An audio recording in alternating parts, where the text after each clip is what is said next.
I've never wanted kids. I've been child-free this far and I enjoy it.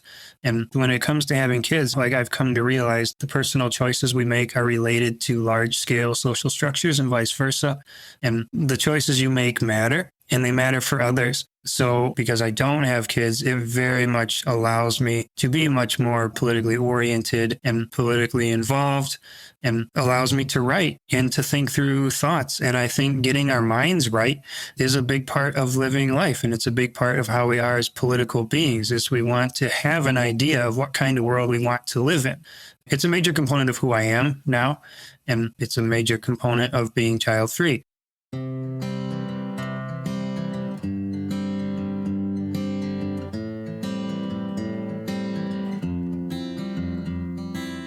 That was today's guest, Nathan.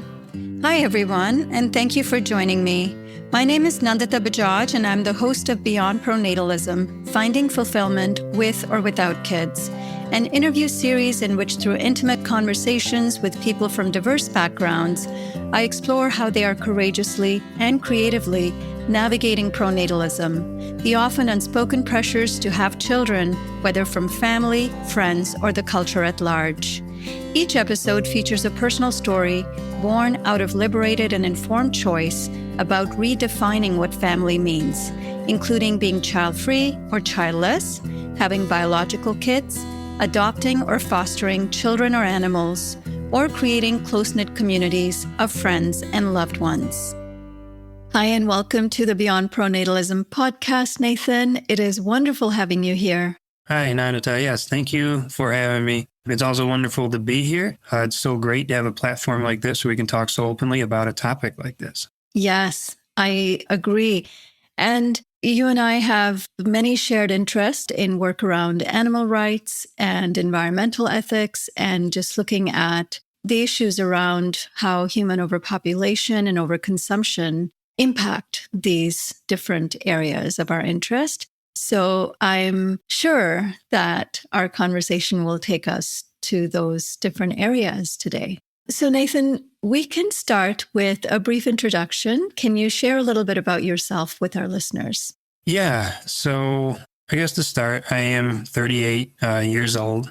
So I live in Lansing, Michigan. That's the United States. I grew up in Warren, Michigan, so I've always been pretty local here. I am a full-time math tutor at a community college. I am child-free by choice, but I've been that way forever. I've long known or suspected that would be the case. So even when I was younger, kids were never a concern for me. I am in a relationship, a long-term relationship. It's 13 years now, and have always have been on the same page regarding children, and in particular not having them. Wonderful. You said you've stayed fairly local within the community in which you grew up in Michigan. Can you talk a little bit about what the expectations were from your family when you were growing up, and also generally from culture around the notion of having kids and creating a quote unquote family? Yeah. So in thinking back, I don't think there were expectations from my family. I don't remember that being an issue. So I remember personally when I was young, just kind of assuming that I would have kids at some point, but it was never a feeling of something I wanted. So I do remember kind of growing up with this notion of like everybody has kids, but I never felt like I should or needed to. I just kind of felt like it would happen. It was just often more passing thoughts because I think it's so normalized of, yeah, that'll probably happen someday, but that was never followed by a feeling of that's a good thing. And that was not pushed. I don't remember my parents really pushing that. I remember being pressured to think about a career and a job and to make money more than being married or having kids.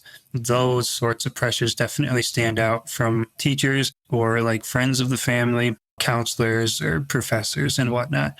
They were always focused on that aspect of the future. But it was more, I feel like, just in this sort of social inertia where this idea of we just kind of will fall into the streamline of mainstream society and kind of do what everyone else does. So I was always one to question others. and to question the status quo.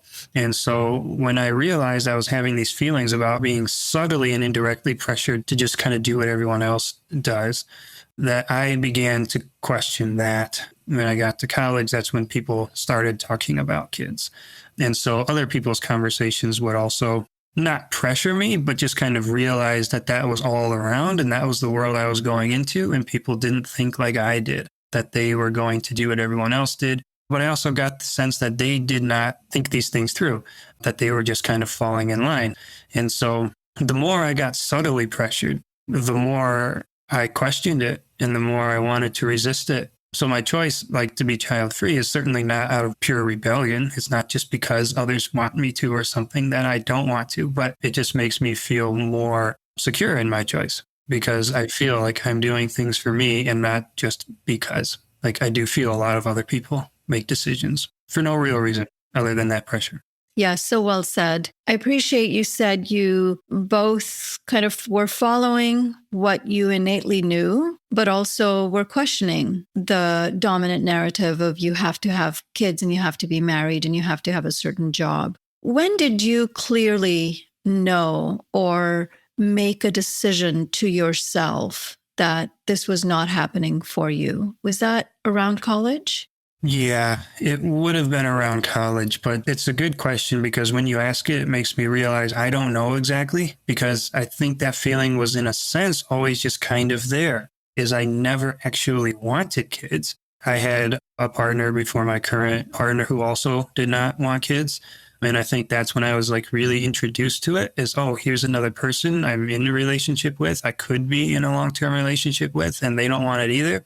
And when they say that, that feels good. That's how I would like to envision my future. So, I mean, in college, to me, just the way I was and the way I felt and thought, kids were not on my mind at all. I wasn't like everybody else. A lot of other kids in college at that point were talking about having families after college and whatnot. And that was always very off-putting to me.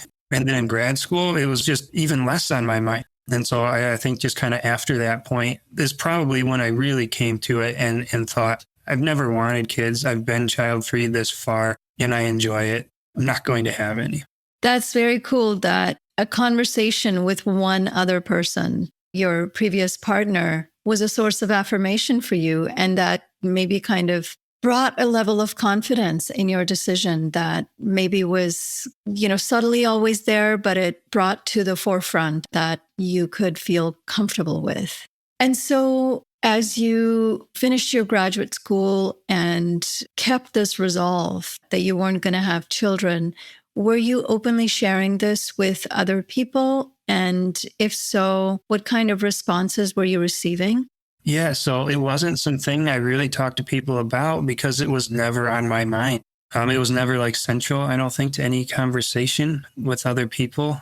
It's as if the choice really never existed. I remember reading somewhere in some book, I think it was an anthropologist, who said that if people were to have grown up like in isolation on an island, the last thing we would think about is having kids. That inclination is just not an actual natural part, or at least consciously, part of us, part of our thoughts. And when I think about that, that just resonates with me because I feel like that's how I've lived my life. That has just never been a real thought to me. So it hasn't come up much. I don't bring it up because I think it also tends to be a conversation stopper. Sometimes people ask me if I have kids. And when I say no, I feel like they were expecting a yes and they had follow-up questions ready to go. And all of a sudden it's a no and they don't know what to say. So that's kind of interesting to watch people like that and then think about how entrapped they are in that mentality of, oh, this person, of course, has them too, right? They're of age. They got a career, whatever. They must have kids, but I don't. And so I think other people don't know how to handle it. But usually for me, that stops it. I don't need to go further from there because they stop. Yeah, really true. And I really appreciate the real lack of concern that you had around this issue, that it was such a non-issue that you never even felt like you needed to bring it up. It really should be that way in terms of our social conversations. In the same way that if somebody asked me about college football and how often I think about pursuing a career in that, my answer would be, Never. It's not in my awareness. Why would you ask me that?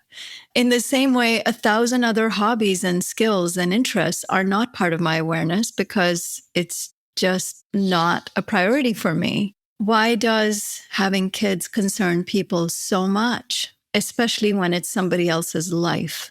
And then when you got into a relationship with your current partner, did you both have a conversation in your relationship about this? Yeah, we did at some point. I don't remember when that was. It was a while ago now. We both just kind of felt the same. And when it came up, we were like, oh, good. That's about it, right? We've not revisited it per se, as in rethought it, but really periodically we just come back to and talk about how thankful we are that we are child-free and intentionally. So it's never been up for re-debate or rediscussion. Then I think even largely before we were together as individuals, I think she largely felt the same way I did, in that it was not either not a concern or certainly not a priority, not a big deal. And I think just kind of over time, both of us, came to this concrete realization of, yeah, that's just not something we want. And we are thankful for it over and over again. Right. Yes. And probably because it wasn't a priority for either one of you, maybe it's something that you picked up early on in the relationship, that there were other things that were kind of attracting you to each other, other values. Because I know there have been relationships where there's an assumption that it won't happen and people haven't had the conversation, but then one person springs it on the other that, like, of course it's going to happen. And it creates all sorts of tensions and problems, and sometimes ultimately leads to a breakup or a resentment for the other person who had to compromise and have a child. That's a good perspective on it. So we are both like what you could call introverts in terms of personality. And that means we enjoy time to ourselves. So not only do we enjoy time together, but so not mediated by like a child, which would be pretty constant and therefore not really about us as a couple, but it would be about the child or maybe about all three of us, but that's different. That's a whole different dynamic than just two adults being together and enjoying being together. So I think that's something we enjoyed and valued, but as well as our own like separate time. We enjoy being on our own, having our own time, pursue our individual hobbies and interests. And I think we also just liked the general freedom that not having a kid gives, that we together can go places or just not worry about having a sitter or anything like that. I think it's those sorts of similarities that maybe were generally unspoken, but somehow maybe felt between us. It was clear enough. And it's certainly clear now. That makes a lot of sense. And speaking about freedom, let's go into that a bit. And if you can share broadly, what are the kinds of things and passions that you are able to pursue as a result of your chosen life path of being child-free? One is just free time. I like having free time. I get the sense that parents largely have to obsess over their kids. And I just don't like that idea. I like having free time. I like being able to relax.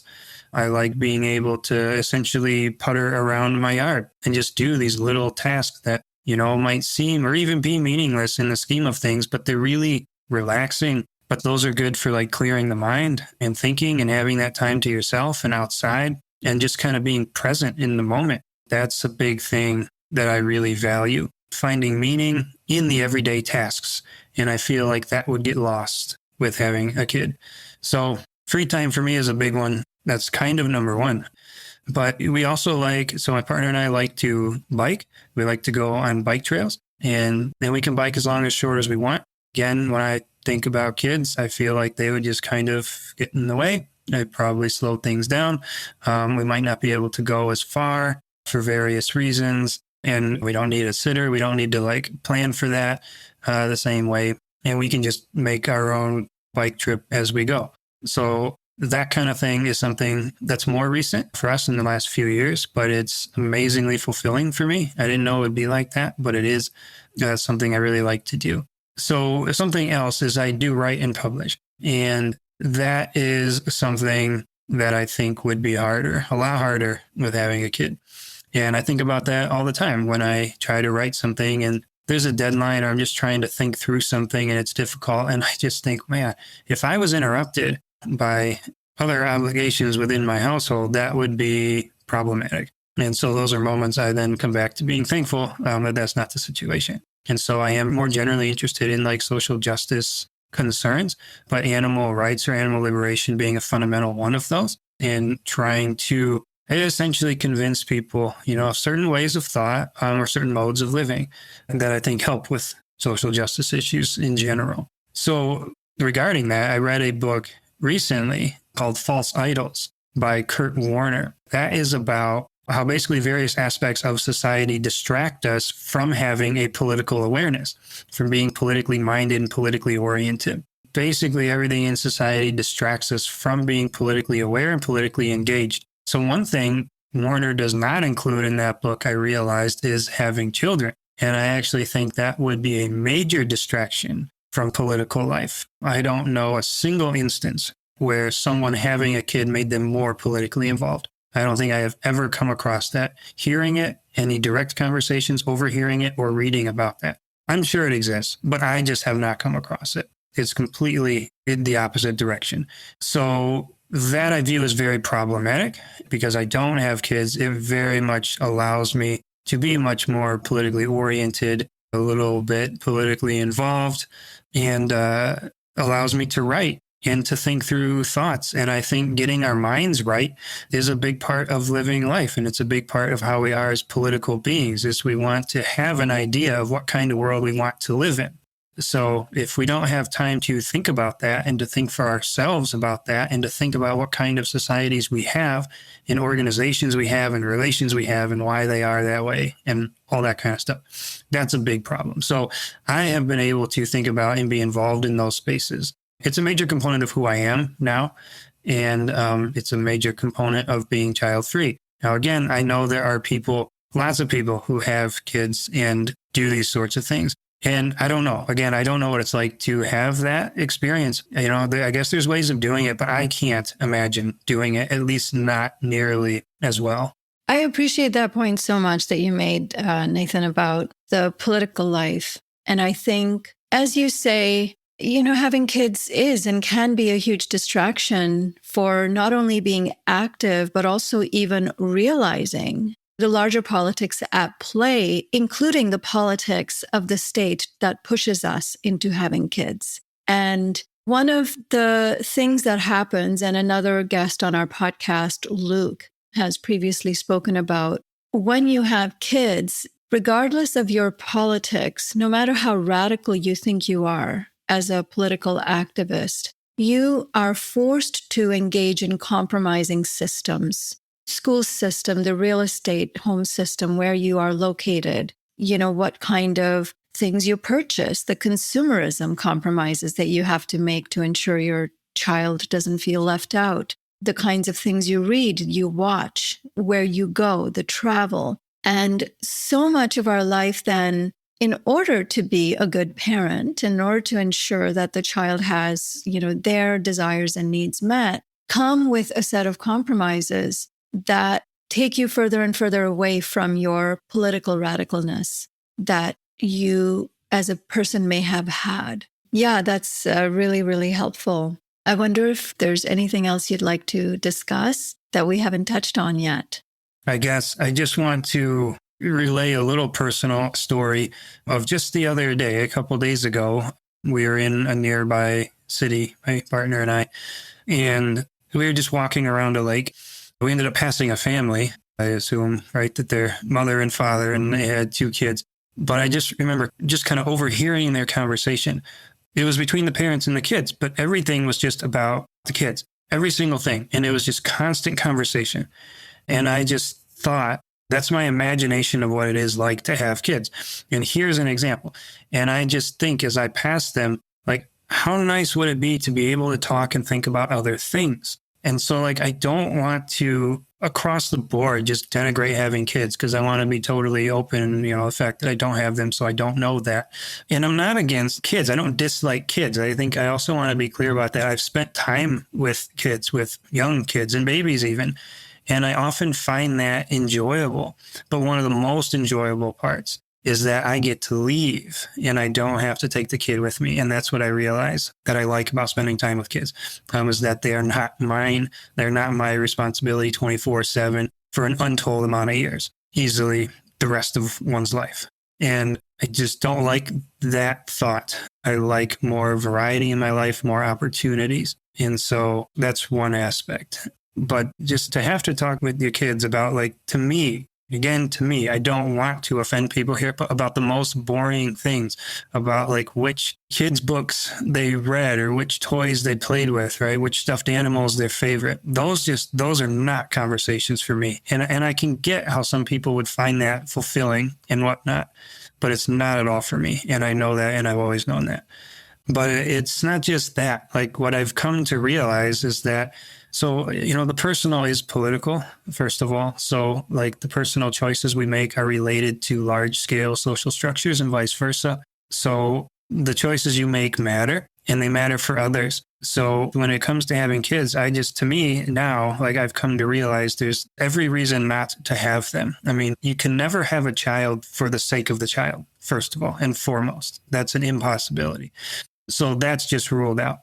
You can have one for yourself, but there's a lot of things, like you've talked about and we've talked about, that you will compromise on or give up because of it.